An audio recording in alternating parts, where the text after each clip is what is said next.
Alhamdulillahirabbil alamin wassalatu wassalamu ala asyrafil anbiya'i wa sayyidil mursalin nabiyyina Muhammadin wa ala alihi wa sahbihi wa man tabi'ahum bi ihsanin ila yaumiddin. Para jemaah sekalian, kaum muslimin dan kaum muslimat, para bapak dan para ibu yang saya hormati dan saya cintai karena Allah Subhanahu wa taala.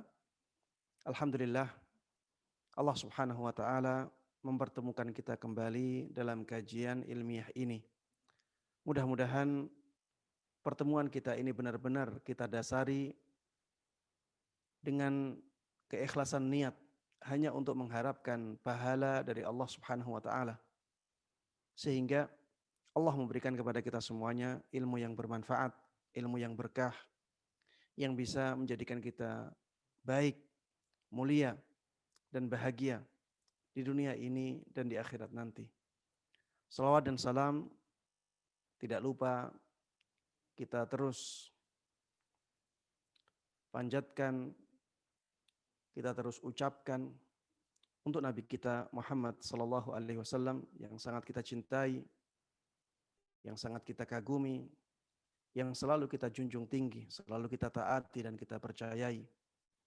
Mudah-mudahan salawat dan salam tersebut juga tercurahkan kepada seluruh keluarga beliau, seluruh sahabat beliau, dan seluruh kaum muslimin yang mengikuti beliau dan para sahabatnya dengan baik hingga hari akhir nanti. Ikhwati wa akhwati fillah rahimani wa rahimakumullah.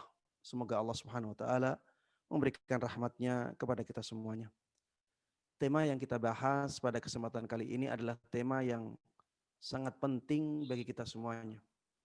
Dan tema ini akan sangat bermanfaat bagi kita apabila kita mengetahuinya dengan baik dan menerapkannya dalam kehidupan kita. Tema kita adalah tema al-muraqabah, yaitu merasa selalu diawasi oleh Allah Subhanahu wa taala. Merasa selalu diawasi oleh Allah Subhanahu wa taala, baik lahir kita maupun batin kita.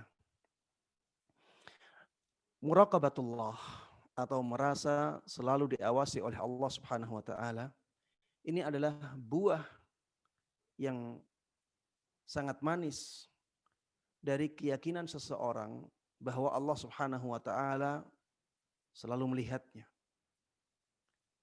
Allah Subhanahu wa taala selalu mendengarnya. Allah Subhanahu wa taala tahu detil-detil dari kehidupan dia.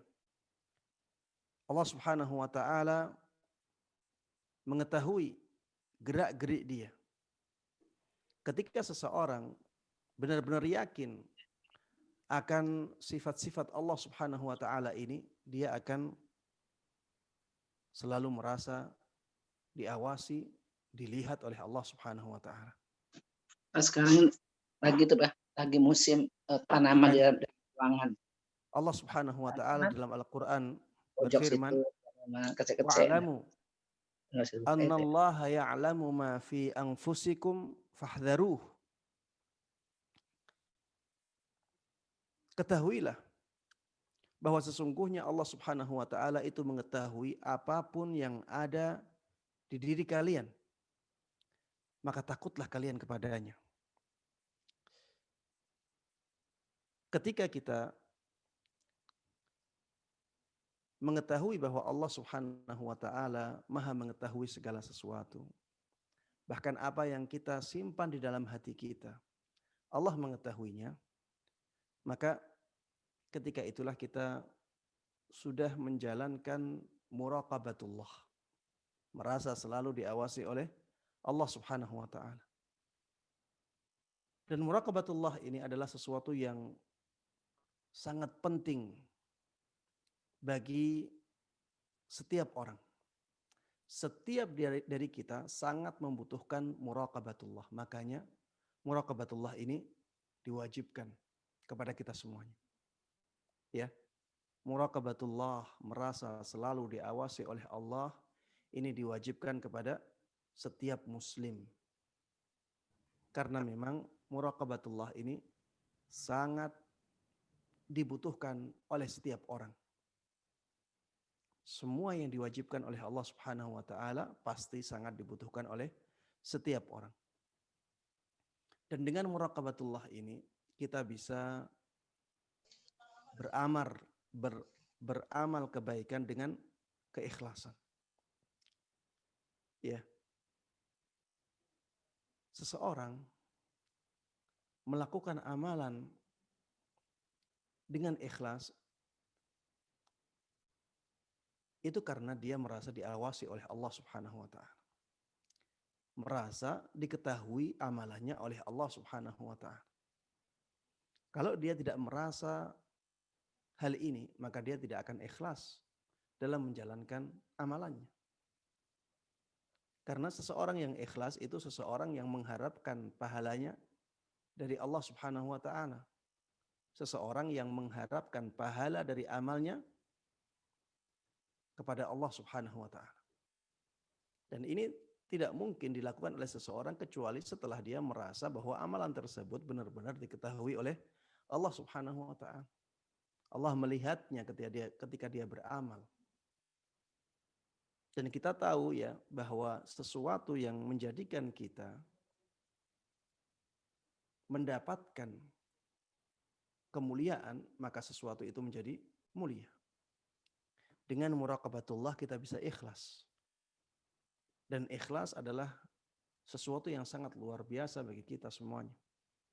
Amalan kita ya bisa dilipat gandakan oleh Allah Subhanahu wa taala dengan pelipat gandaan yang sangat luar biasa apabila kita melakukannya dengan keikhlasan.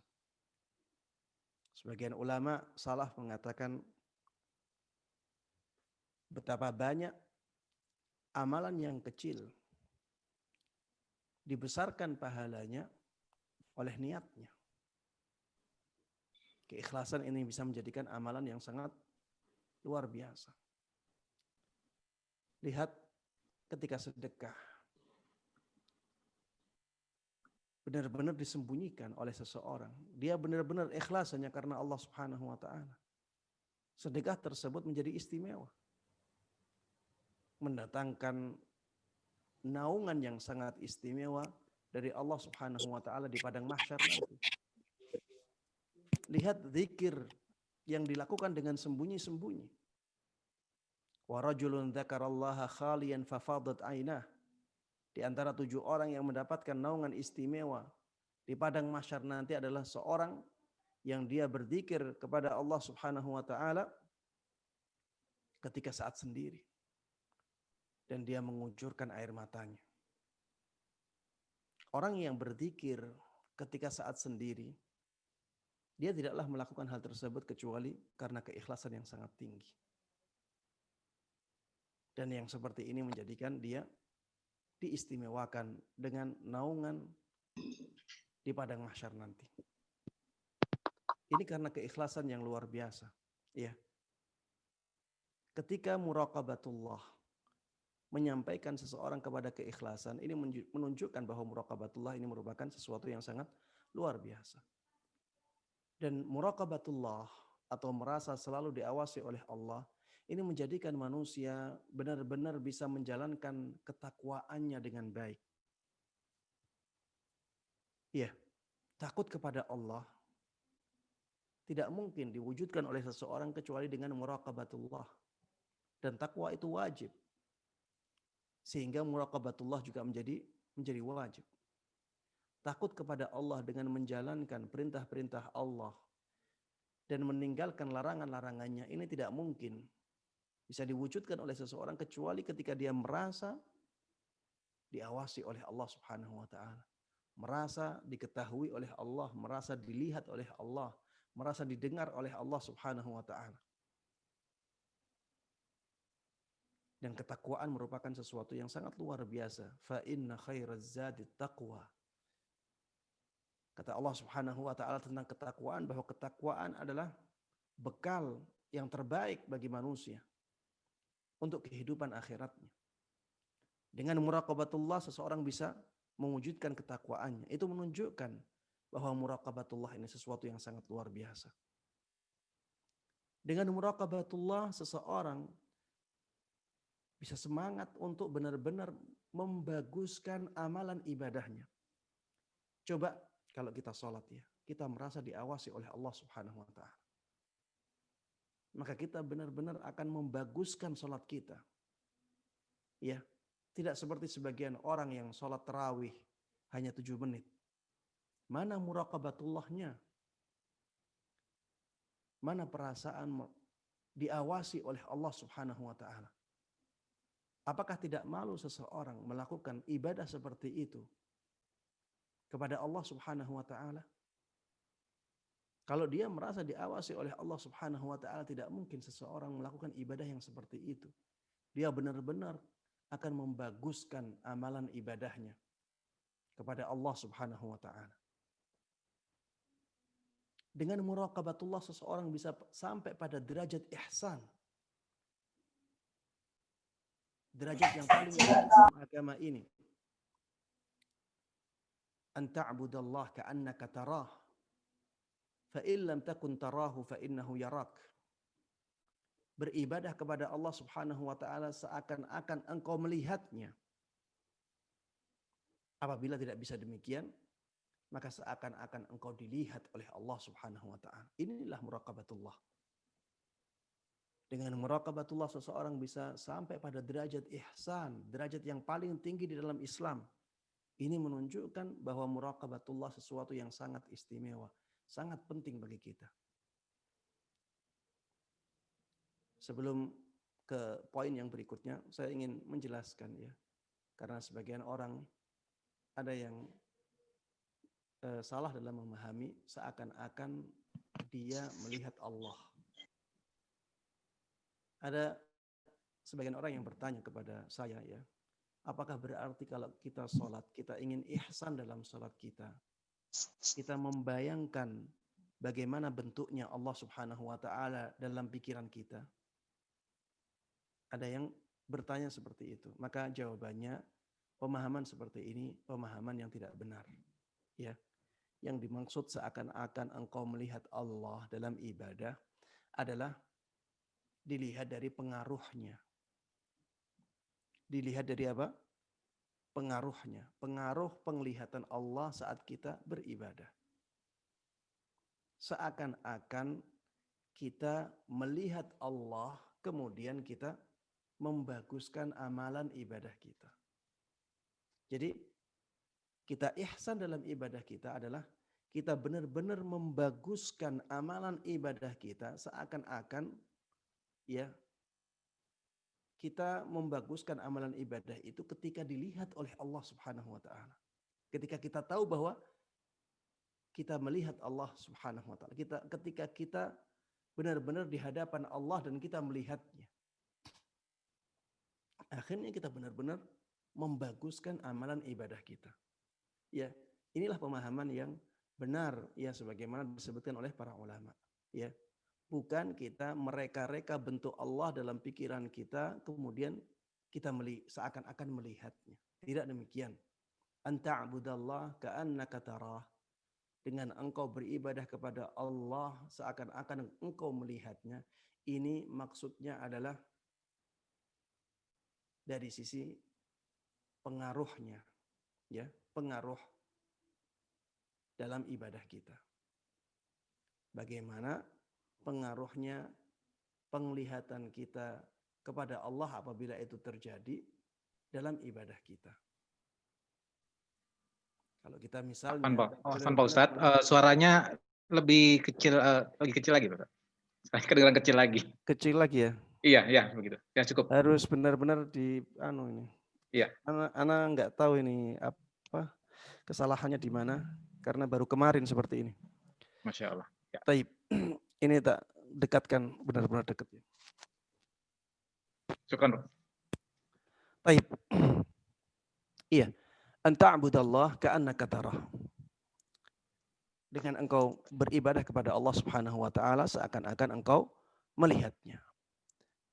Ini bukan berarti kita mereka-reka bentuk Allah kemudian kita melihat bentuk tersebut, tidak. Yang dimaksud di sini adalah bagaimana pengaruhnya terhadap ibadah kita apabila kita benar-benar melihat Allah Subhanahu wa taala. Ini pemahaman yang benar tentang ihsan. Taib. Ihsan ini tidak mungkin bisa dicapai oleh seseorang kecuali dengan muraqabatullah. Dengan perasaan bahwa dia benar-benar dilihat oleh Allah Subhanahu wa taala. Benar-benar diawasi oleh Allah Subhanahu wa taala. Dengan muraqabatullah, seseorang bisa sampai kepada khasyatullah, kepada tingkatan takut kepada Allah Subhanahu wa taala yang sangat tinggi, yang menjadikan seseorang dianggap sebagai ulama oleh Allah Subhanahu wa taala. Innama yakhsyallaha min ibadihi ulama. Hanya ulama lah yang takut kepada Allah Subhanahu wa taala. Dengan rasa takut yang didasari oleh pengetahuan dia terhadap Allah Subhanahu wa taala. Mereka lah para ulama. Karena mereka tahu sifat-sifat Allah Subhanahu wa taala. Mereka tahu hakikat Allah Subhanahu wa taala. Mereka tahu nama-namanya yang agung, nama-namanya yang indah, sifat-sifatnya yang mulia. Sehingga mereka benar-benar takut kepada Allah Subhanahu wa taala. Dan itu tidak mungkin dicapai oleh seseorang kecuali setelah dia muraqabatullah, benar-benar merasa diawasi oleh Allah Subhanahu wa taala. Muraqabatullah ini para jamaah sekalian yang semoga dimuliakan dan dirahmati oleh Allah Subhanahu wa taala, itu bisa kita terapkan pada 3 hal. Bisa kita terapkan dalam hati kita. Kita benar-benar merasa diawasi oleh Allah Subhanahu wa taala dalam hati kita.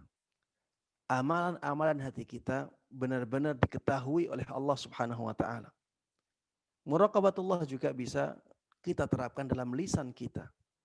Bahwa apapun yang kita ucapkan benar-benar didengar oleh Allah Subhanahu wa taala.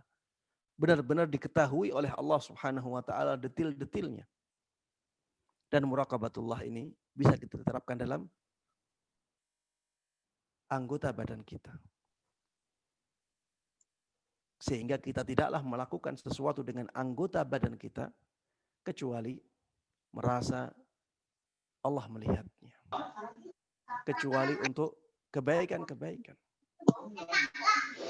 Dan kata Ibnu Qayyim rahimahullah ta'ala bahwa yang menjadi kunci kebaikan dari amal perbuatan manusia adalah muraqabatullah fil khawatir. Ya, maksudnya adalah merasa selalu diawasi oleh Allah Subhanahu wa taala dalam hati kita. Ketika hati kita merasa selalu diawasi oleh Allah Subhanahu wa taala, maka ini menjadi kunci kebaikan perbuatan lahir kita. Makanya ketika tadi dikatakan bahwa muraqabatullah itu bisa diterapkan dalam hati, bisa diterapkan dalam lisan, bisa diterapkan dalam perbuatan anggota badan, yang menjadi kuncinya sebenarnya adalah muraqabatullah di dalam hati kita. Ketika hati kita benar-benar merasa diawasi oleh Allah Subhanahu wa taala dalam ucapannya, dalam gerak-gerik hati, maka perbuatan lahir kita akan benar-benar baik. Akan benar-benar mulia. Kita tidak akan melakukan perbuatan-perbuatan yang menjadikan Allah murka. Karena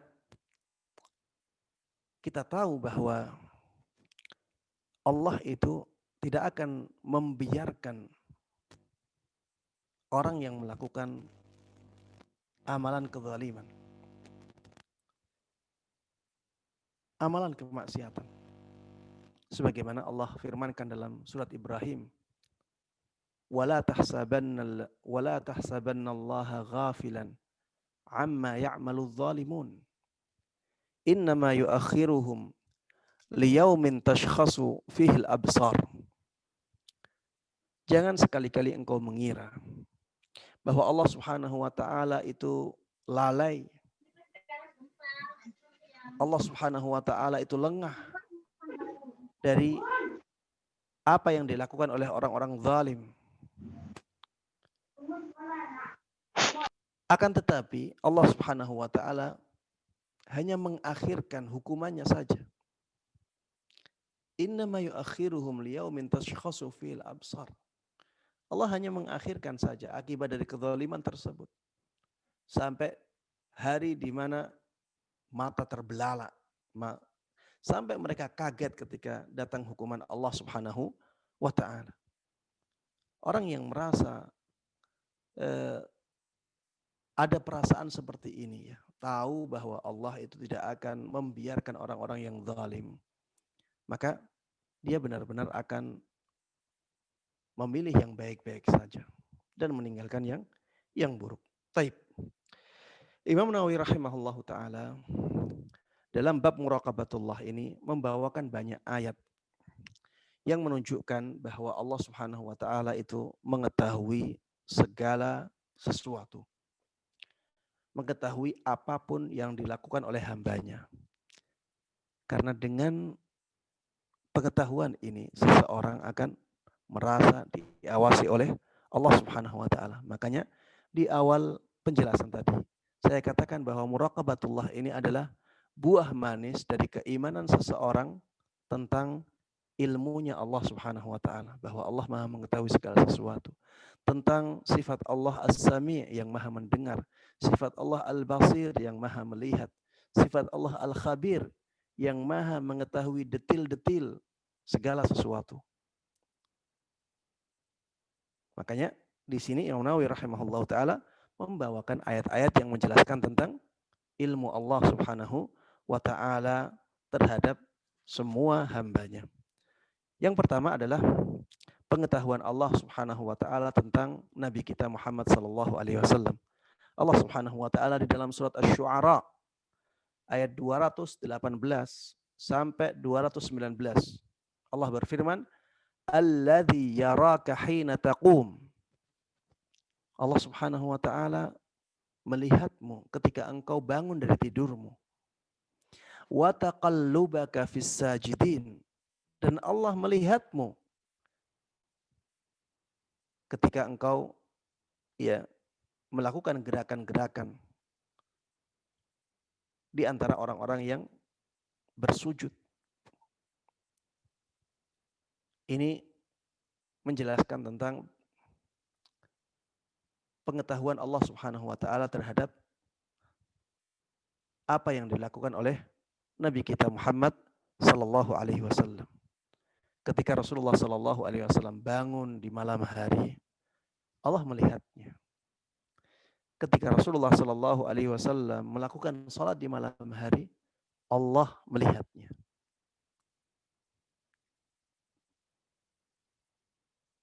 Ketika kita menyadari hal ini,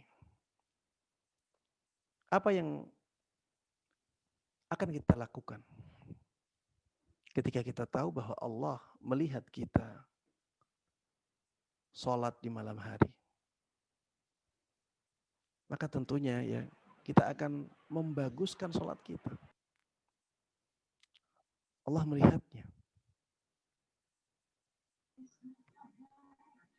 Ketika kita punya perasaan yang seperti ini, tentunya kita akan benar-benar ikhlas. Hanya karena Allah kita beribadah. Tidak hanya itu, kita benar-benar akan membaguskan amalan ibadah kita karena Allah melihatnya.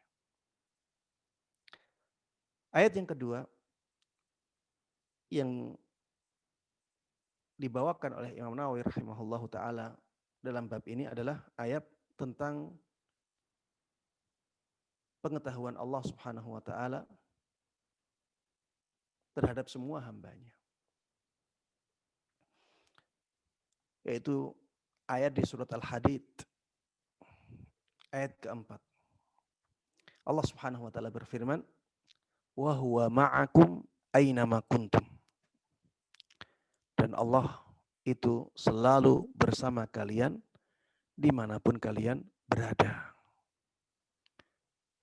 Dan ini merupakan sebuah ayat ya yang sering kali disalahpahami oleh sebagian kaum muslimin. Dikatakan di sini, dia selalu bersama kalian dimanapun kalian berada. Sebagian kaum muslimin ya salah dalam memahami ayat ini. Mereka katakan, oh berarti Allah itu di mana-mana. Karena kita berada di mana-mana. Ya, kalau kita ke toilet berarti Allah di toilet.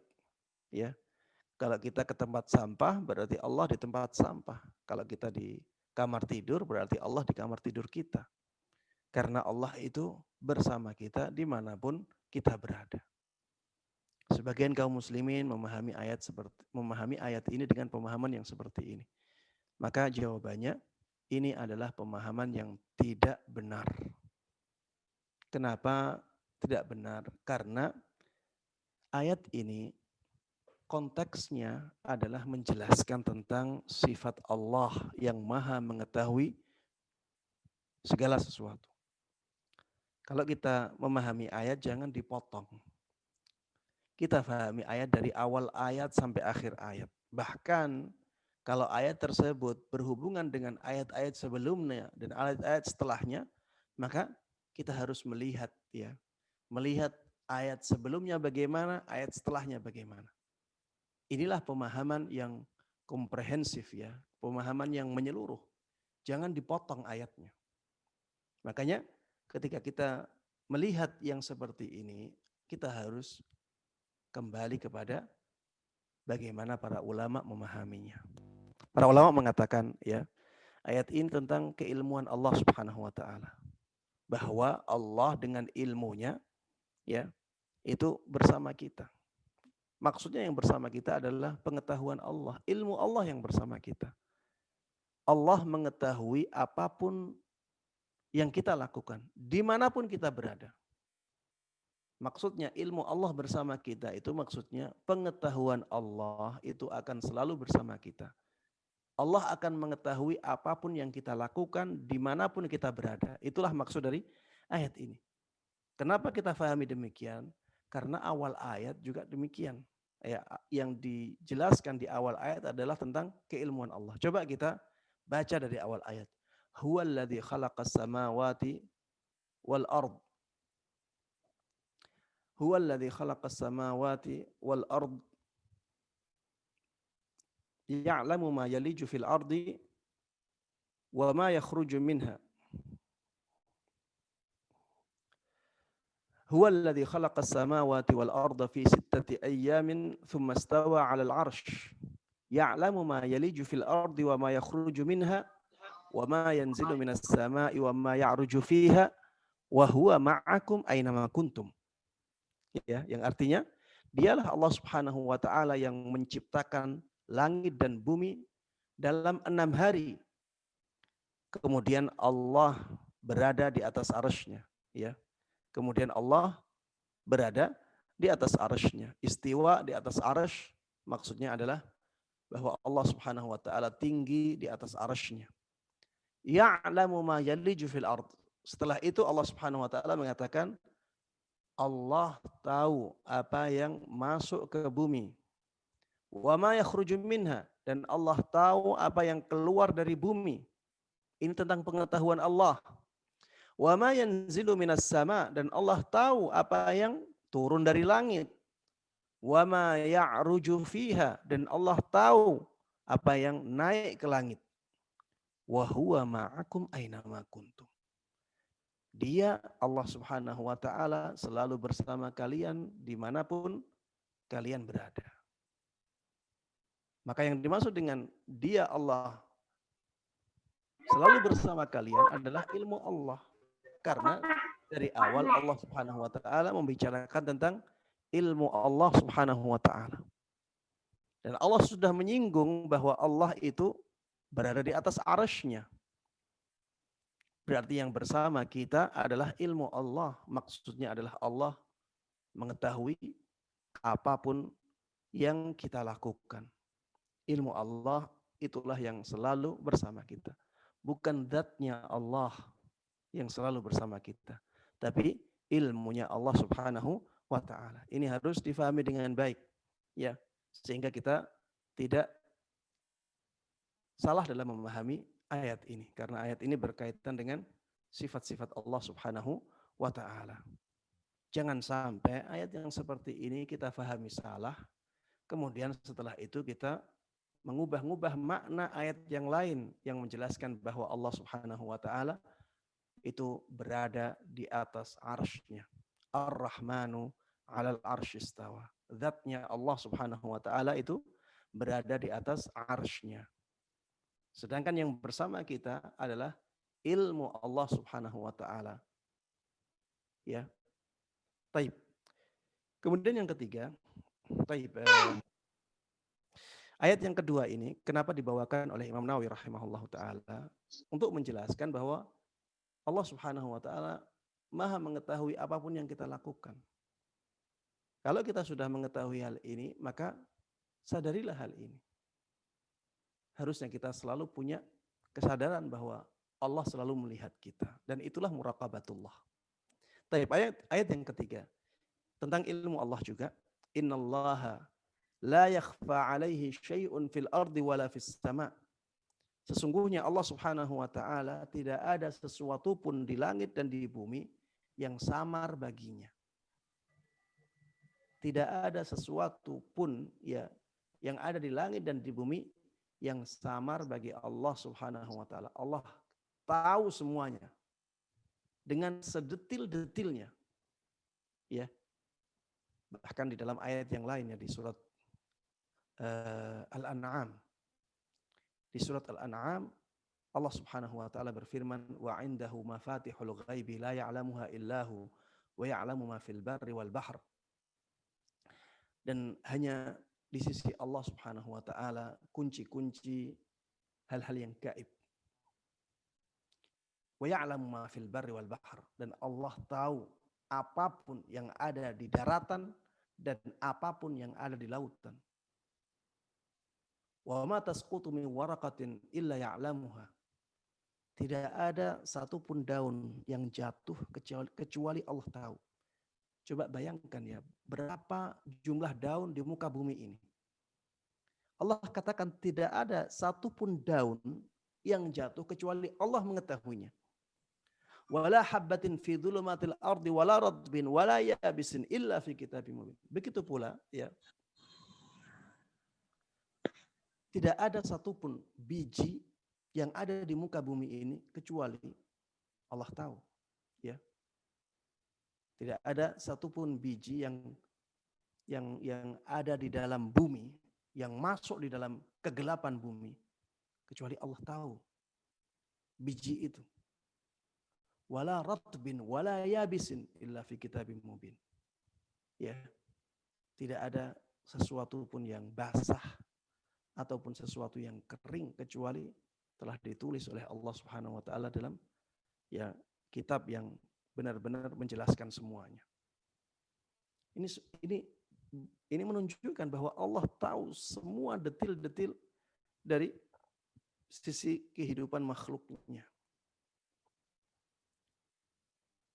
Ketika kita mengetahui ya hal ini, maka harusnya kita punya kesadaran bahwa Allah selalu mengawasi kita.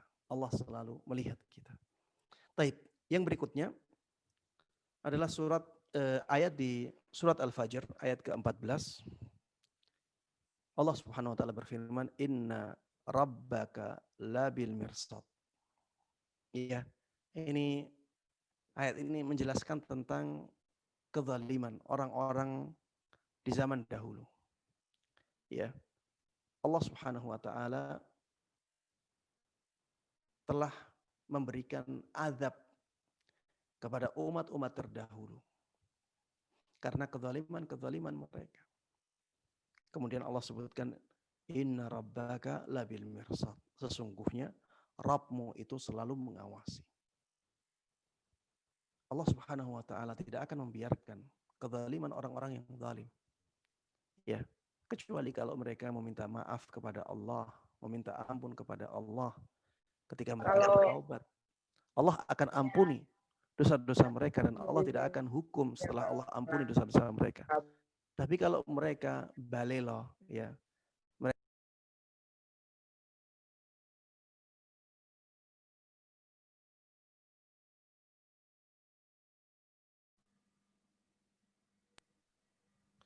taib. Kalau mereka malah balelo, mereka malah terus membangkang, maka Allah tidak akan biarkan.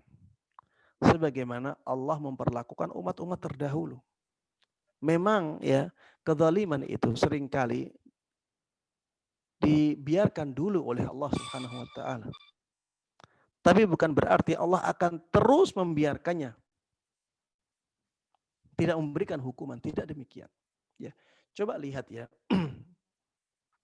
Seperti misalnya sekarang ya, di hari-hari yang tidak lama ya, kita melihat ada presiden Perancis yang mendukung karikatur yang menista Nabi kita Muhammad SAW. Sampai sekarang kita mungkin belum melihat ya hukuman Allah yang benar-benar keras kepada orang tersebut. Tapi bukan berarti Allah biarkan. Allah tahu itu semuanya. Allah berikan penangguhan hukuman. Ya. Allah berikan penangguhan hukuman. Sampai dia nantinya benar-benar tidak punya alasan ketika Allah Subhanahu wa taala sudah menjatuhkan azabnya, menjatuhkan hukumannya. Ya, sebagaimana dilakukan oleh Allah Subhanahu wa taala terhadap umat-umat terdahulu. Baik. Kemudian setelah itu Imam Nawawi rahimahullahu taala menyebutkan firman Allah Subhanahu wa taala di surat Ghafir ayat ke-19. Allah Subhanahu wa taala berfirman, "Ya'lamu kha'inatal a'yuni wa ma tukhfis sudur." Allah Subhanahu wa taala mengetahui penglihatan mata yang khianat dan apapun yang disembunyikan oleh hati yang ada di dada. Apapun yang disembunyikan oleh hati yang ada di dada kita, itu semuanya diketahui oleh Allah Subhanahu wa taala. Maka sadarilah hal ini. Jangan sampai kita merasa bahwa apa yang belum kita keluarkan dari hati kita tidak diketahui oleh Allah. Tidak. Apa yang diyakini oleh hati kita diketahui oleh Allah Subhanahu wa taala. Apa yang dikatakan oleh hati kita diketahui oleh Allah Subhanahu wa taala. Maka takutlah kepada Allah Subhanahu wa taala. Allah tahu semuanya. Jujurlah kepada Allah Subhanahu wa taala. Kita tidak mungkin membohongi Allah. Begitu pula dengan penglihatan mata kita. Ya nasallallahu as-salamah wal afiyah ya. Mata kita ini nikmat Allah Subhanahu wa taala, namun seringkali kita gunakan untuk hal-hal yang tidak baik. Melihat aurat, melihat sesuatu yang diharamkan. Ya, mudah-mudahan Allah Subhanahu wa taala mengampuni dosa-dosa kita yang kita lakukan dengan mata kita. Allah di sini mengatakan ya'lamu kha'inatal a'yun. Allah tahu pandangan mata yang khianat. Allah tahu semuanya. Kalau seseorang yang menyadari hal seperti ini, harusnya orang itu akan banyak beristighfar. Banyak meminta ampun kepada Allah Subhanahu wa taala, banyak bertaubat kepadanya. Karena kalau kita mau jujur ya, setiap hari betapa banyak dosa yang kita lakukan. Dengan tulisan kita, dengan lisan kita, ucapan kita, ya, dengan perbuatan kita, dengan mata kita, dengan hati kita, ya. Na'udzubillahi min syururi anfusina wa min sayyiati a'malina.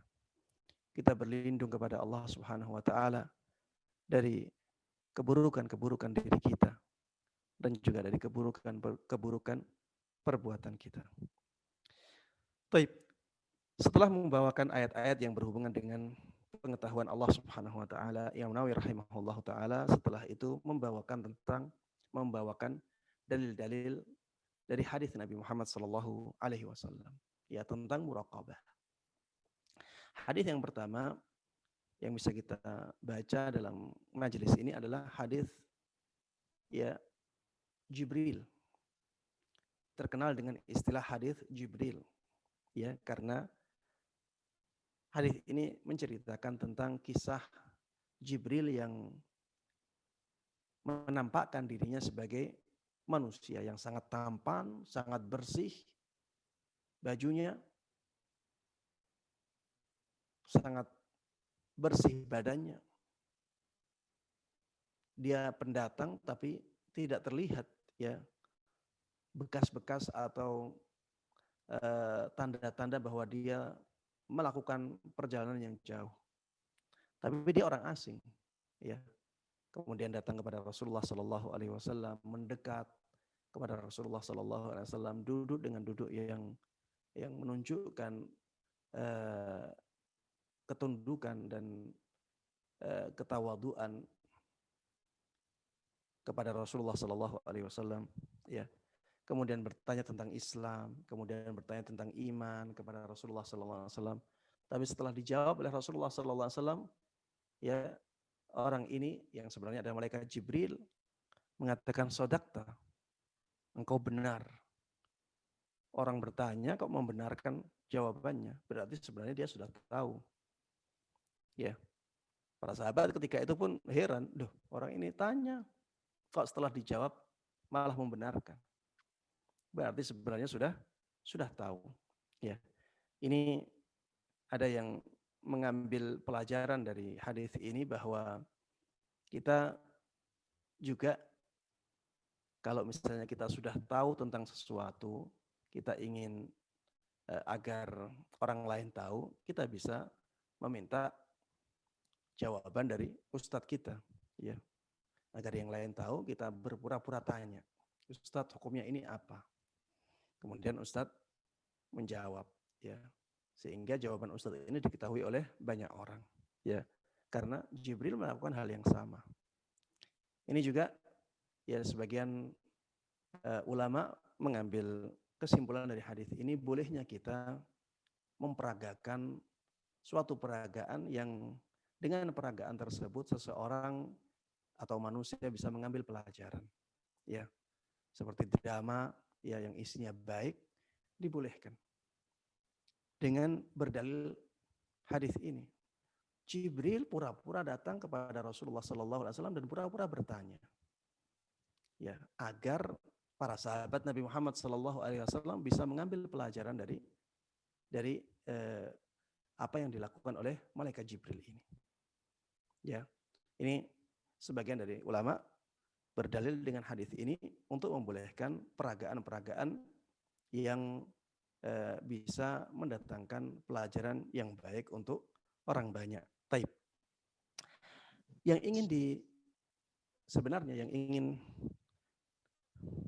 diinginkan dari hadis ini oleh Imam Nawawi rahimahullah taala adalah tentang penjelasan ihsan, ya. Ketika Jibril mengatakan fa akhbirni anil Islam, anil ihsan, kabarkan kepadaku tentang ihsan itu apa? Maka Rasulullah Sallallahu Alaihi Wasallam menjawab, anta'budallah ka'annaka tarah. Yaitu dengan engkau beribadah kepada Allah seakan-akan engkau melihatnya. Seakan-akan engkau melihatnya. Fa illam takun tarahu fa innahu yarak. Kalau engkau tidak melihatnya, maka dia yang melihatmu. Allah yang melihatmu. Taib.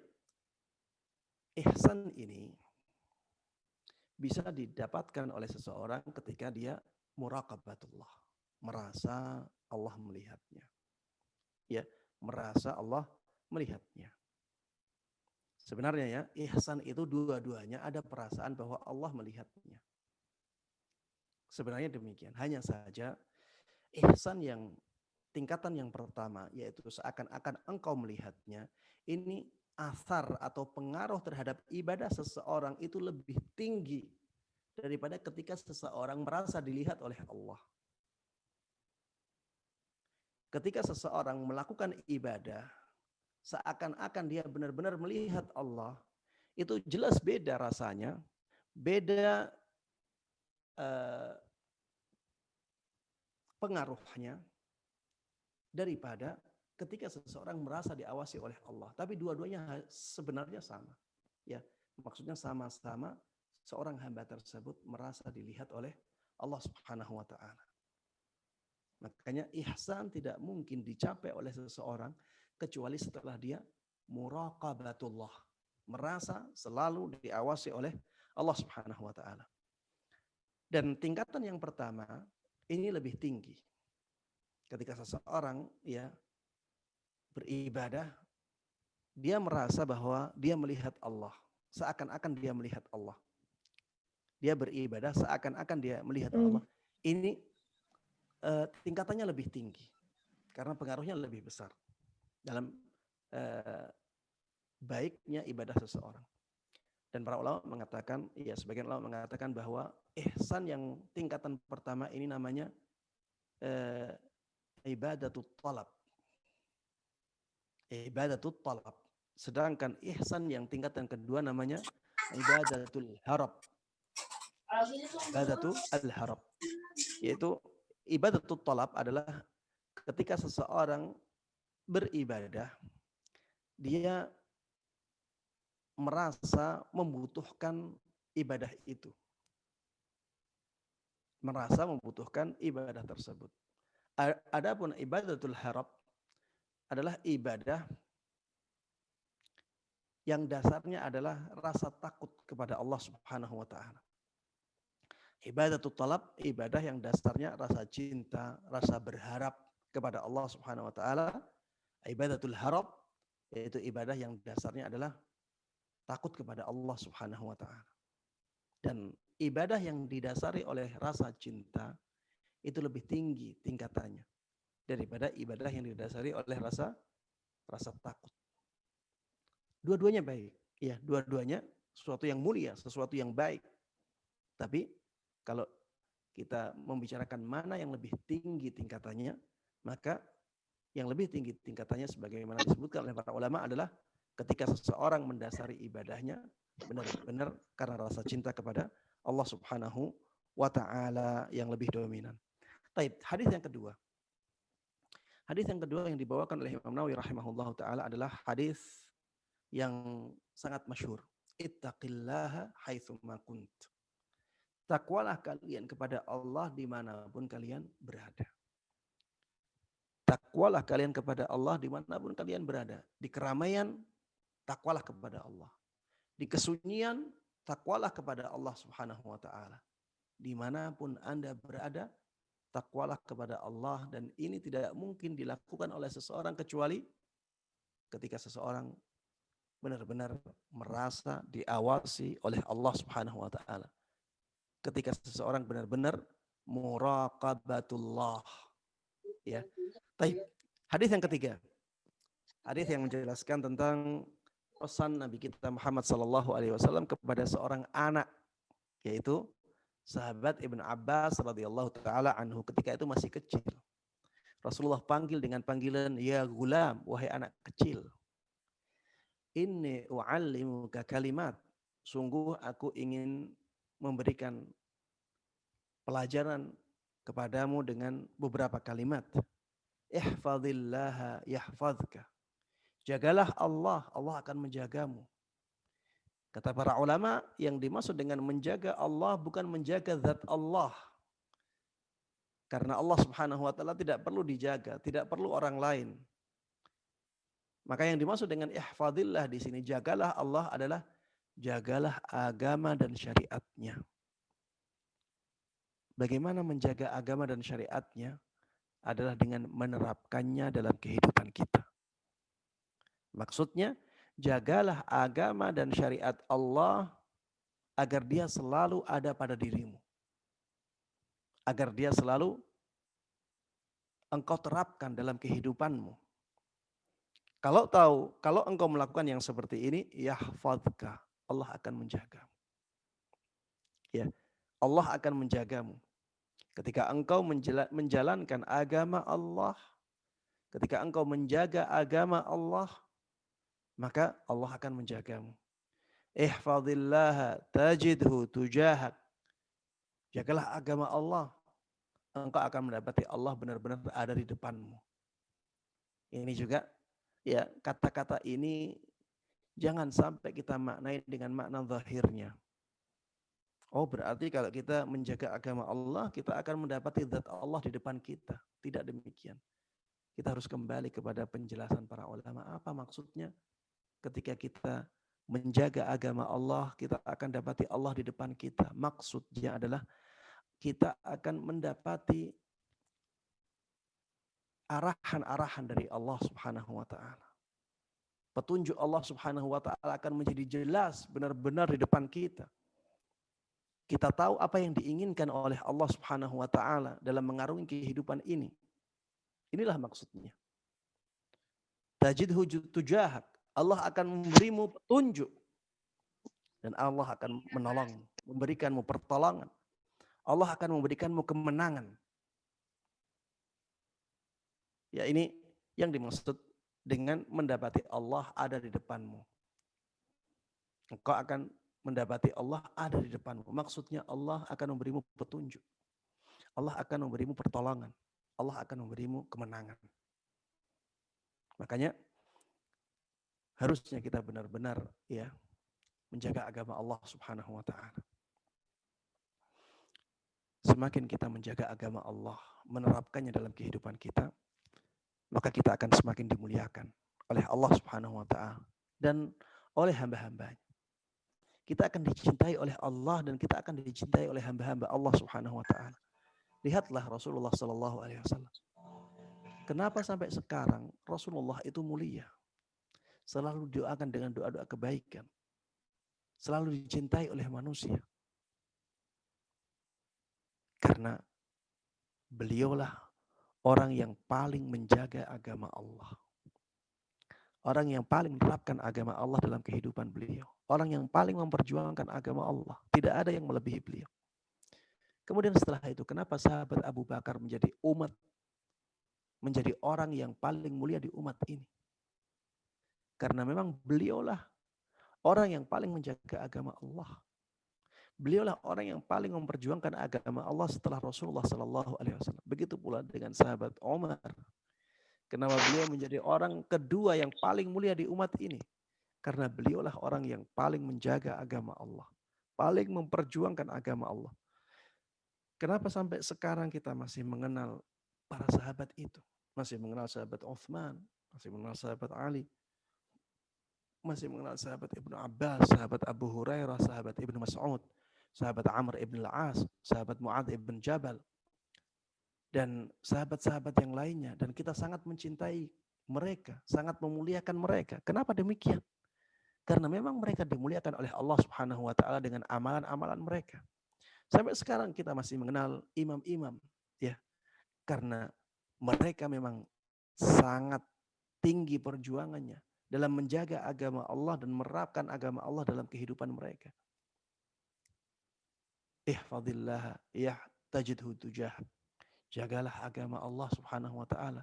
Engkau akan mendapati Allah ada di depanmu. Allah akan memberikan petunjuk, Allah akan memberikan pertolongan, Allah akan memberikan kemenangan. Ya. Mudah-mudahan kita semuanya menjadi orang-orang yang demikian. Dan menjaga agama Allah dalam kehidupan seseorang ini membutuhkan muraqabatullah. Ini membutuhkan perasaan selalu diawasi oleh Allah Subhanahu wa taala. Kalau tidak ada perasaan itu, maka seseorang tidak akan menjaga agama Allah. Seseorang tidak akan memperjuangkan agama Allah. Untuk apa? Kalau seseorang merasa tidak diketahui oleh Allah, orang akan menuruti hawa nafsunya. Berbeda kalau seseorang selalu merasa diawasi oleh Allah. Allah selalu mengawasinya. mengawasi perbuatan baiknya, mengawasi perbuatan buruknya. Allah tahu semuanya. Orang yang demikian, dia akan semangat untuk melakukan kebaikan. Dan dia akan sangat menjauhi keburukan. Ya, mudah-mudahan Allah Subhanahu wa taala menjadikan kita semuanya orang-orang yang demikian. Taib. Hadis yang berikutnya yang dibawakan oleh Imam Nawawi rahimahullah taala yang bisa kita baca dalam majelis ini adalah perkataan atau athar, ya, ini bukan hadis tapi athar dari sahabat Anas ibn Malik radhiyallahu taala anhu. Beliau mengatakan innakum lata'maluna a'malan hiya adaqqu fi a'yunikum minasy-sya'r. Kunna na'udduha 'ala ahdi Rasulillah sallallahu alaihi wasallam mubiqat. Sungguh kalian benar-benar melakukan suatu amalan, ya. Sungguh kalian benar-benar melakukan banyak amalan yang di mata kalian itu lebih remeh daripada rambut, daripada sehelai rambut. Lebih kecil daripada sehelai rambut. Sesuatu yang sangat remeh. Padahal dulu di zaman Rasulullah SAW masih hidup, kami menganggapnya sebagai suatu perbuatan yang membinasakan. Dari athar ini kita bisa mengambil kesimpulan bahwa para sahabat itu muraqabatullahnya sangat luar biasa. Mereka merasa diawasi oleh Allah Subhanahu wa taala dengan kesadaran yang sangat tinggi.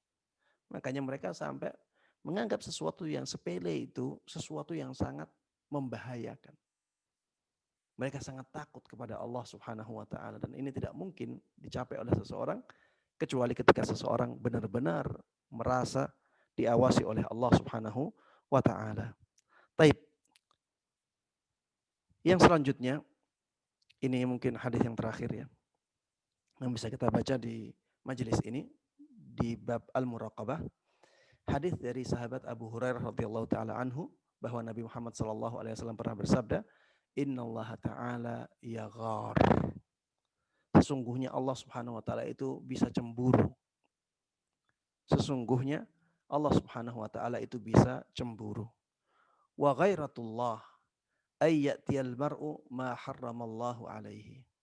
Dan kecemburuan Allah Subhanahu wa taala itu ada, itu terjadi ketika seseorang melakukan apa yang diharamkan oleh Allah Subhanahu wa taala. Kecemburuan Allah Subhanahu wa taala itu terjadi ketika seseorang melakukan apa yang diharamkan oleh Allah Subhanahu wa taala, ya. Seakan-akan Allah mengatakan seharusnya engkau memilih aku, bukan memilih hawa nafsumu. Seakan-akan mengatakan demikian. Jangan sampai kita mendua dalam bercinta, ya, dalam mencintai Allah Subhanahu wa taala. Ya, jangan apalagi kalau sampai kita mendahulukan kecintaan kita kepada syahwat daripada kecintaan kita kepada Allah Subhanahu wa taala. Ya, ketika kita katakan bahwa kita sangat mencintai Allah. Allah adalah zat yang paling kita cintai melebihi apapun. Allah, kemudian Rasulullah, kemudian baru yang lain. Ketika kita mengatakan demikian, kita meyakini hal ini, ya, dan kita mengaku seperti ini, maka harusnya yang lain itu kita akhirkan.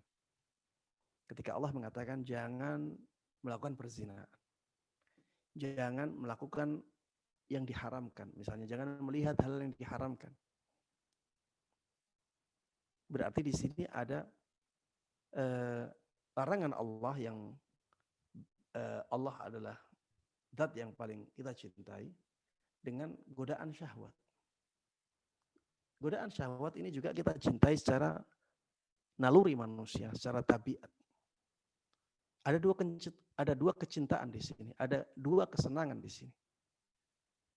Ketika kita mengaku bahwa kita itu mencintai Allah Subhanahu wa taala melebihi yang lainnya, maka jangan sampai kita dahulukan syahwat daripada Allah.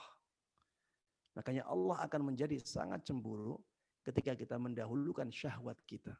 sehingga kita melakukan apa yang diharamkan oleh Allah Subhanahu wa taala, ya.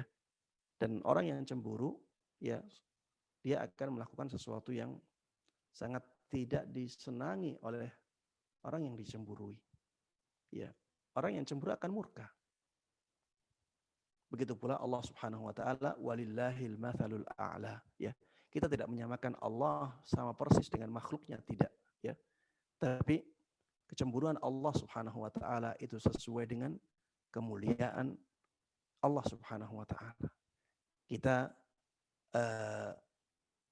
bersihkan, kita sucikan Allah Subhanahu wa taala dari semua yang mengurangi atau merusak kesucian Allah Subhanahu wa taala, merusak kemuliaan Allah Subhanahu wa taala.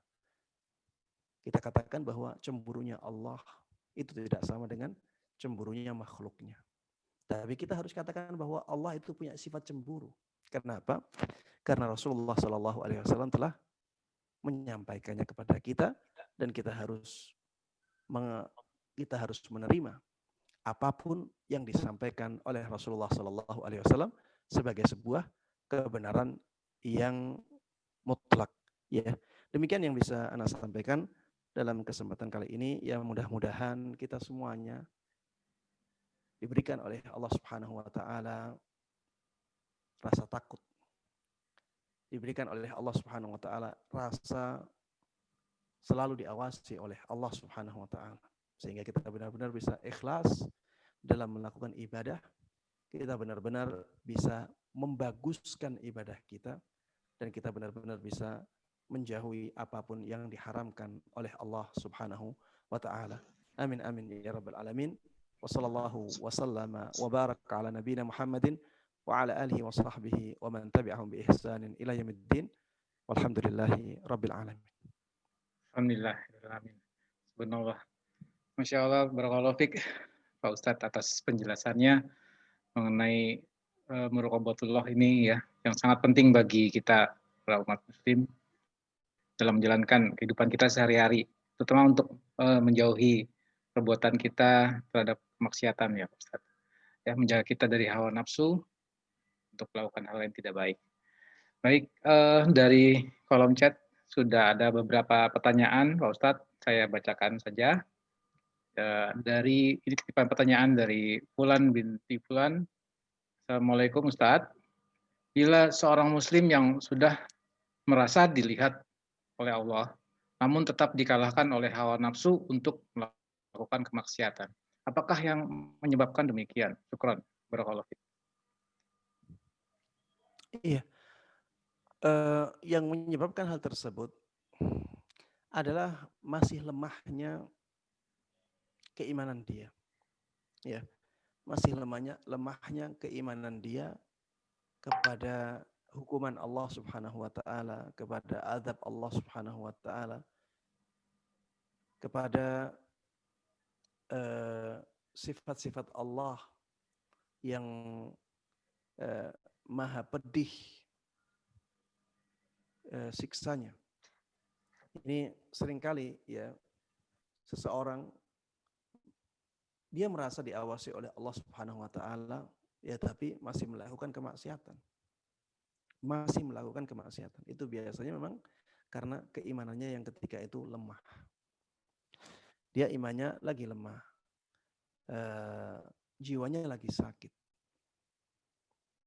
Ketika iman seseorang lemah, maka dia akan mudah dikalahkan oleh hawa nafsunya.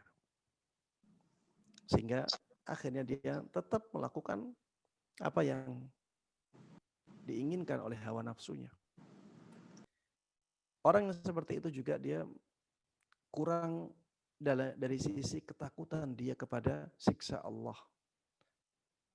Ketika takutnya seseorang kepada siksa Allah menjadi lemah, maka ya apapun yang dia yakini menjadi kurang bermanfaat, kurang mendatangkan pengaruh.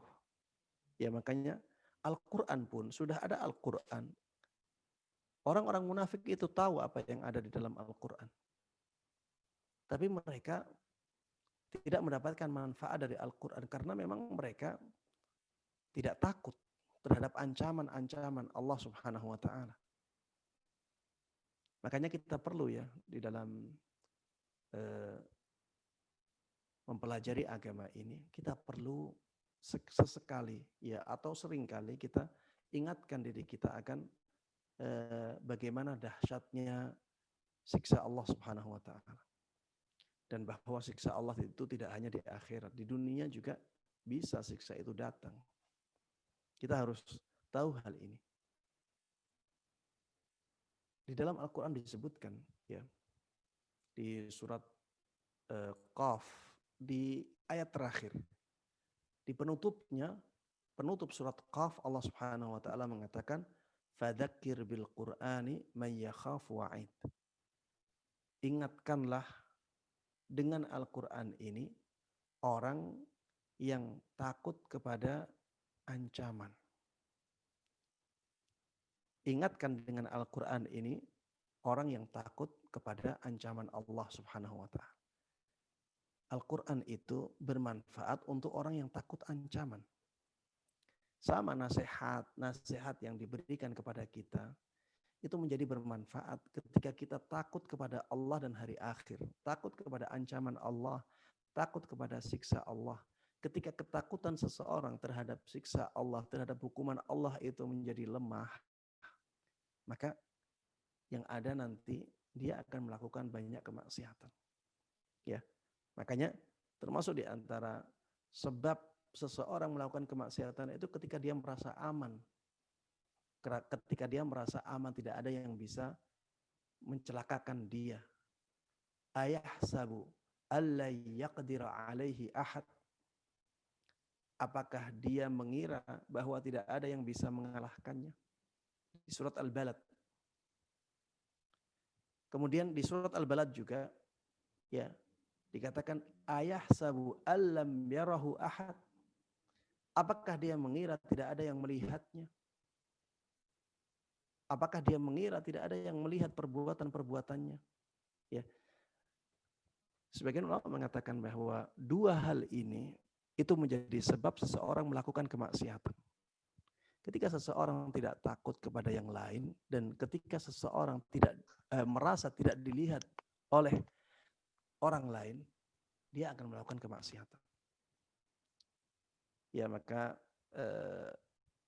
kalau misalnya kita sampai pada keadaan yang seperti itu, ya merasa diawasi oleh Allah, tapi tetap melakukan kemaksiatan, ya, maka perbaiki sisi takut kita kepada Allah Subhanahu wa taala. Coba dibuka tentang penjelasan tentang siksa neraka. Ya. Siksa neraka, ya dilihat penjelasan tentang siksa neraka itu bagaimana. Kemudian bagaimana siksa Allah di dunia untuk umat-umat terdahulu, ya, maupun di umat ini, agar kita ya bertambah rasa takut kita kepada Allah Subhanahu wa taala, ya. Kemudian di antara yang bisa menjadikan kita semakin takut untuk melakukan kemaksiatan, ya, kita juga bisa mengingat efek maksiat tersebut terhadap rezeki kita, ya, karena kita itu biasanya yang imannya masih lemah, ya, itu biasanya lebih takut dengan sesuatu yang materi, sesuatu yang bersifat materi yang bisa kita rasakan secara langsung. Dan kemaksiatan itu bisa berpengaruh terhadap sesuatu yang materi juga. Makanya Rasulullah Shallallahu Alaihi Wasallam telah bersabda, Innar rajul la yuhramur rizqa bidzambi yusibuh. Sesungguhnya seseorang itu benar-benar bisa dihalangi dari rizkinya karena sebab dosa yang dia perbuat. Karena sebab dosa yang dia perbuat. Ya. Kemudian pengaruh terhadap anak dan keluarga, ya. istri dan keluarga, istri dan anak-anak, itu juga ada pengaruhnya maksiat kita. Dan ini sesuatu yang materi ya. Istri kita bisa jadi dengan kemaksiatan kita, istri kita menjadi kurang patuh, kurang tunduk kepada kita, kurang menghormati kita. Karena perasaan hormat itu ketika ya dia merasa bahwa orang lain itu lebih tinggi, lebih mulia. Dengan kemaksiatan, ya seseorang akan diturunkan derajatnya oleh Allah. Dan itu bisa menjadikan istrinya tidak menghormati dia. Anak-anaknya juga bisa saja kelakuannya menjadi kurang hormat kepada orang tuanya. Dan ini dikatakan oleh sebagian ulama salaf. Sebagian ulama salaf itu pernah mengatakan, aku benar-benar merasakan akibat dari dosaku itu terlihat pengaruhnya pada istri dan tungganganku. Bahkan hewannya tidak taat kepada dia. Karena kemaksiatan yang dia lakukan. Ya, sesuatu yang materi juga bisa terpengaruh oleh dosa. Ya, keberkahan harta juga bisa dipengaruhi oleh dosa-dosa kita. Ya, hartanya banyak, padahal dari maksiat. Bisa jadi harta tersebut menjadi bentuk dari siksa Allah Subhanahu wa taala, bagian dari siksa Allah. Ya. Coba kita lihat ya di ayat di surat At-Taubah. Surat At-Taubah dikatakan fala yu'jibuka amwaluhum wala auladuhum.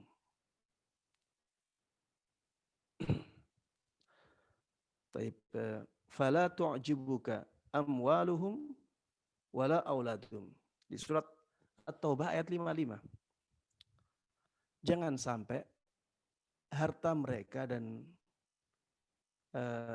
anak-anak mereka itu menjadikanmu kagum. Innama yuridullah liyu'adzibahum biha fil hayatid dunya. Allah itu menginginkan untuk mengadab mereka dengan harta dan anak-anak mereka di dunia. Innama yuridullahu liyu'adzibahum biha fil hayatid dunya wa tazhaqa anfusuhum wa hum kafirun. Coba kita renungkan ayat ini. Allah itu sesungguhnya menginginkan untuk mengadab mereka di dunia dengan harta dan anak-anak mereka. Dan agar dengan harta dan anak-anak tersebut mereka mati dalam keadaan kafir. Ya, ini pengaruh dari kemaksiatan.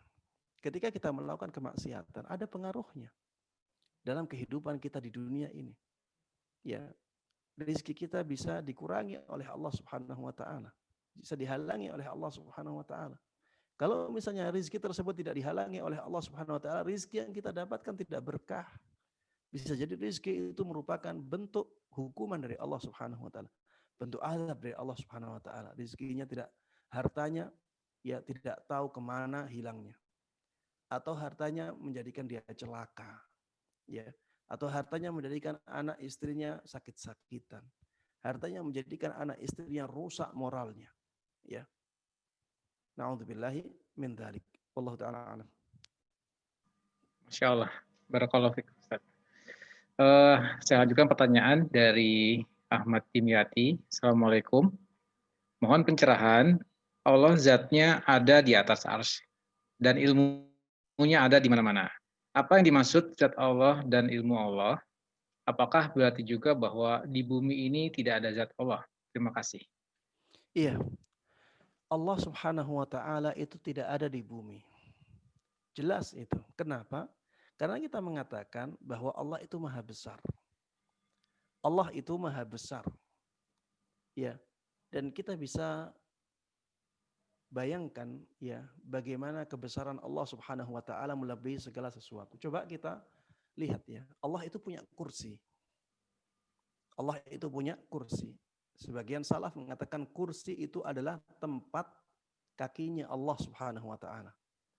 Bagaimana bentuk kakinya wallahu a'lam, ini tidak dijelaskan oleh Allah Subhanahu wa taala.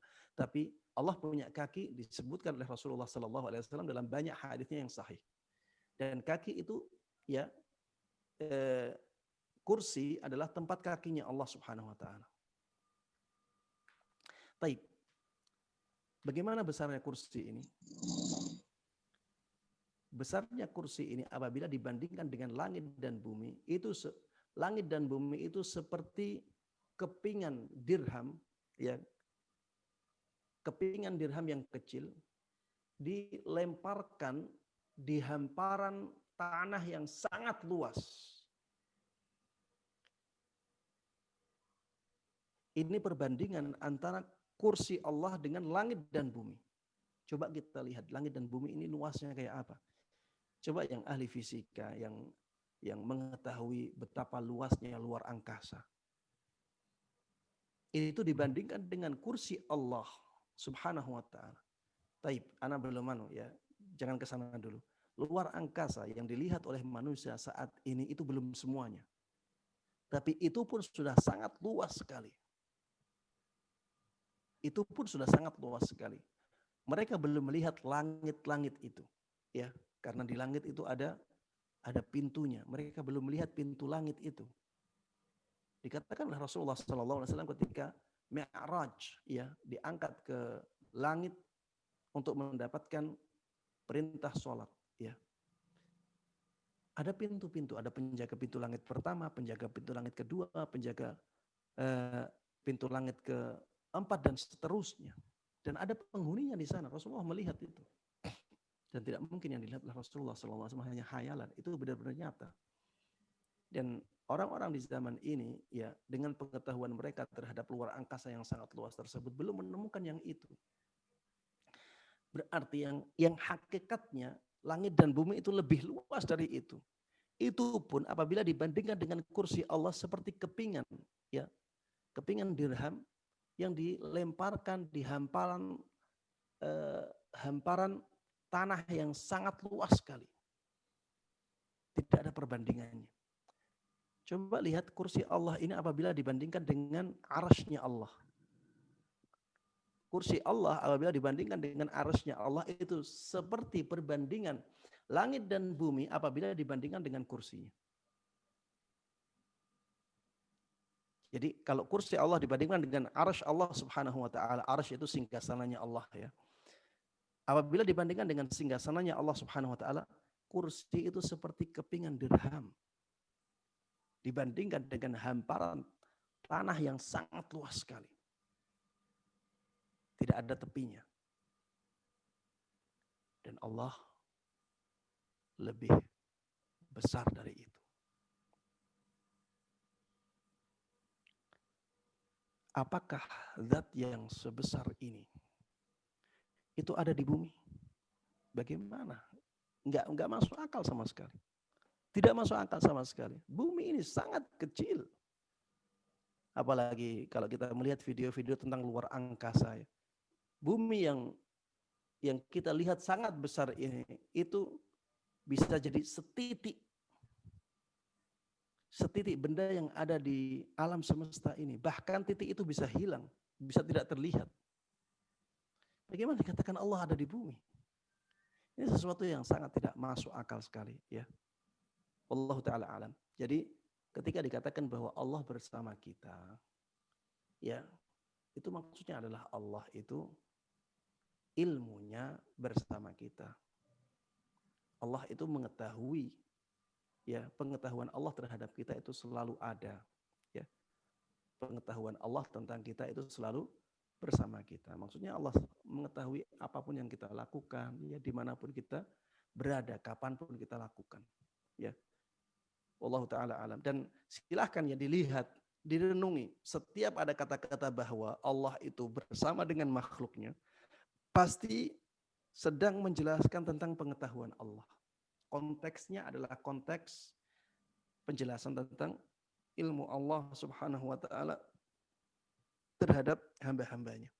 Ya, silahkan dilihat semua dalil yang mereka gunakan untuk menjelaskan bahwa Allah itu zatnya bersama makhluknya. Silahkan dilihat dalil-dalilnya dan dirujuk langsung ke Al-Quran ataupun ke Sunnah, ya, ke hadis. Pasti Al-Quran dan hadis tersebut sedang menjelaskan, ya, konteksnya sedang menjelaskan tentang pengetahuan Allah Subhanahu wa taala. Makanya para ulama di zaman salaf dahulu itu memahaminya demikian, bahwa ketika dikatakan Allah itu bersama dengan makhluknya, itu bukan berarti bersama dengan zatnya. Ya, tapi yang dimaksud dengan bersama di situ adalah bersamanya ilmu Allah Subhanahu wa taala. Dan ini sesuatu yang masuk akal ya. Allah tetap berada di atas makhluknya, tapi ilmu Allah dikatakan bersama kita. Seperti misalnya kalau orang Arab ya. Orang Arab itu ketika mengatakan nasiru ma'al qamar. Nasiru ma'al qamar, kita berjalan bersama dengan bulan. Bukan berarti bulannya bersama dengan dia, di dekat dia, tidak. Tapi dia merasa bahwa bahwa bulan itu melihat dia, mengetahui dia. Yaitu yang dimaksud dengan kebersamaan Allah dengan makhluknya, itu maksudnya seperti itu, bahwa Allah itu benar-benar mengetahui keadaan makhluknya. Wallahu ta'ala a'lam. Masya Allah. Jazakallah khair atas penjelasannya, Pak Ustadz. Baik, saya lanjutkan pertanyaannya dari peserta juga. Assalamualaikum, Pak Ustadz. Mohon penjelasan bagaimana beribadah atas dasar takut kepada Allah menjadi rasa cinta kepada Allah Subhanahu wa taala. Karena rasa takut dan rasa cinta itu bukankah berbeda? Jazakallah khair. Iya. Yang dimaksud dengan rasa takut di sini adalah takut akan siksaan Allah. Bukan takut kepada zatnya Allah. Ya.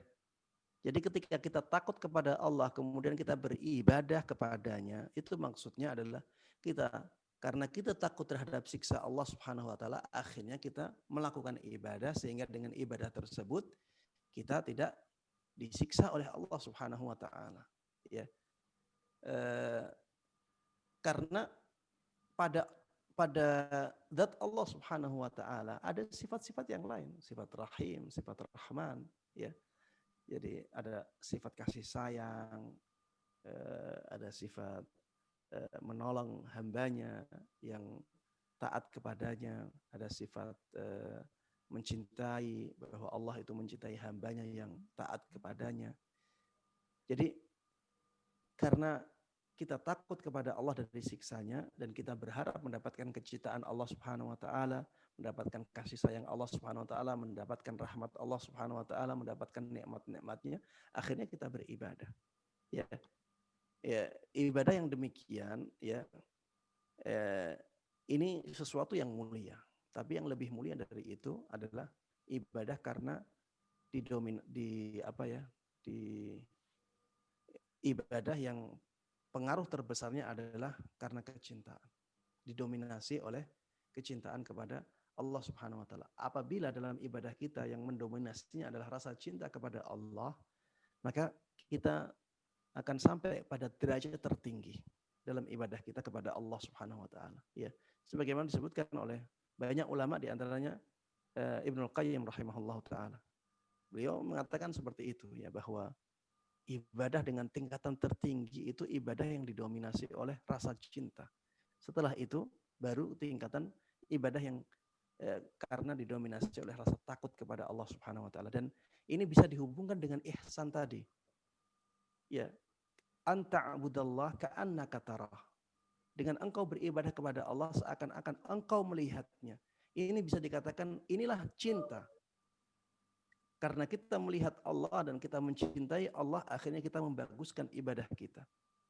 Sedangkan yang fa'ilam takun tarahu fa'innahu yarak. Apabila engkau tidak melihatnya, maka dialah yang melihat Allah. Dialah yang melihatmu. Allah lah yang melihatmu. Ini tingkatan khauf ya. Ketika kita takut kepada Allah Subhanahu wa taala, maka kita membaguskan ibadah kita. Ini tingkatan yang kedua ya. Jadi intinya yang dimaksud dengan takut di situ bukan takut kepada zatnya Allah secara langsung, tapi takut kepada hukuman Allah, takut kepada siksa Allah Subhanahu wa taala, sehingga kita dengan takut tersebut akhirnya beribadah kepada Allah dengan harapan Allah menyelamatkan kita dari siksa-siksanya, dari hukuman-hukumannya. Wallahu ta'ala a'lam. Masya Allah. Syukran Pak Ustadz penjelasannya.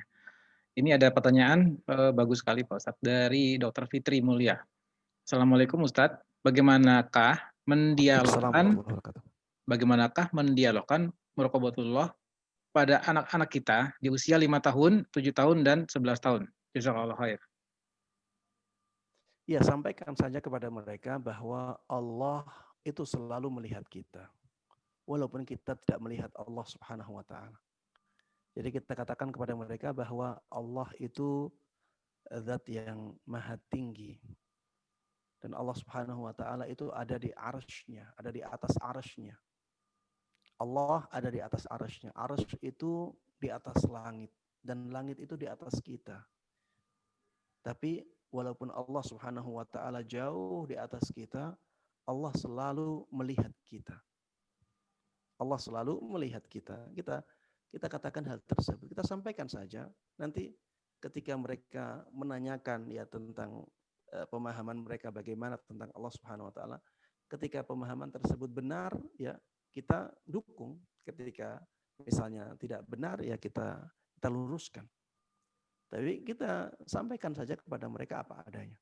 Ya, bahwa di atas kita itu ada langit, di atas langit nanti ada arsy Allah, di atas arsy Allah itu ada Allah Subhanahu wa taala, dan Allah itu sifatnya maha mendengar, maha melihat, ya, sehingga apapun yang menjadi gerak-gerik kita, tingkah laku kita, semuanya diawasi oleh Allah Subhanahu wa taala. Dan anak sudah coba ya hal ini kepada anak-anak ya, dan itu pengaruhnya sangat besar.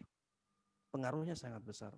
Misalnya ketika anak bohong ya, kita katakan nak, kamu bisa membohongi abi ummi, tapi kamu tidak bisa membohongi Allah Subhanahu wa taala, dan Allah tahu ya apakah kamu bohong atau tidak. Misalnya anak-anak kita nakal di luar. Nah, memang abi nggak melihat. Bagaimana kalau kamu di luar? Abi nggak tahu. Kamu bisa menyembunyikan dari abi itu, dari umi bisa. Tapi Allah Subhanahu wa taala tidak bisa engkau bohongi. Allah akan selalu melihat engkau, akan selalu mengawasi engkau. Dan Allah akan menghukum ketika engkau melakukan tindakan-tindakan yang tidak baik, yang dimurkai oleh Allah Subhanahu wa taala. Kita tanamkan rasa-rasa seperti ini sehingga bisa menjadi pengontrol bagi anak kita. Dan anak itu perlu didoktrin memang, ya, perlu didoktrin. Sesuatu yang tidak masuk akal pun bisa diterima oleh mereka. Ya. Sesuatu yang tidak bisa masuk di akal mereka bisa mereka terima. Yang penting kita doktrin terus, ya, dan itu akan mereka bawa sampai mereka dewasa. Wallahu taala. Masya Allah. Baik, ini mungkin terakhir Pak Ustadz. Ya, sebagai saran bagi kita semua Pak Ustadz, agar kita dapat istiqomah dalam muraqabatullah. Silakan Pak Ustadz. Iya. Muraqabatullah ini merasa selalu diawasi oleh Allah Subhanahu wa taala ini memang bisa pasang surut ya. Bisa kuat, bisa lemah. Agar kita bisa selalu merasa diawasi oleh Allah Subhanahu wa taala, kita perlu untuk mengingatkan diri kita. Kita perlu untuk mengingatkan diri kita akan hal ini. Kalau misalnya kita lupa, kita ingatkan lagi diri kita. Dan cara mengingatkan diri kita akan hal ini bisa dengan mendengarkan kajian-kajian yang menjelaskan tentang muraqabatullah. Atau bisa dengan membaca ya, membaca tulisan-tulisan para ulama yang menjelaskan masalah ini. Bahwa Allah Subhanahu wa taala itu selalu mengawasi kita, selalu melihat kita, dan muraqabatullah ini akan mengantarkan kita kepada kemuliaan, kepada kebaikan yang luar biasa, bahwa dengan muraqabatullah kita menjadi orang-orang yang selalu semangat untuk melakukan kebaikan, selalu takut untuk menjauhi kemaksiatan. Muraqabatullah akan menjadikan kita sebagai orang-orang yang disebut oleh Allah sebagai para ulama, ya. Intinya kita harus mengingatkan diri terus ya akan sisi ini. Bukan berarti kita bisa terus muraqabatullah tanpa pasang surut, tidak mungkin itu ya. Kita sebagai manusia ya pasti ada masa-masa surut ya, ada masa-masa pasangnya ya, ada masa-masa di mana iman kita turun, ada masa-masa di mana iman kita naik, ya. Ada itu, ya. Sehingga yang harus kita lakukan adalah ketika iman turun, muraqabatullah rendah, lemah, kita ingatkan diri kita akan hal itu lagi. Kita baca-baca, kita dengarkan nasihat, kita lihat misalnya ada kajian-kajian tentang muraqabatullah, kita lihat. Ya, sehingga kita bisa menjadi ingat kembali akan pentingnya hal ini dan pentingnya menerapkan hal ini dalam kehidupan kita. Wallahu taala a'lam. Masya Allah. Jazakallah khair Pak Ustadz atas penjelasannya dan sudah terjawab semua pertanyaan dari para pemirsa.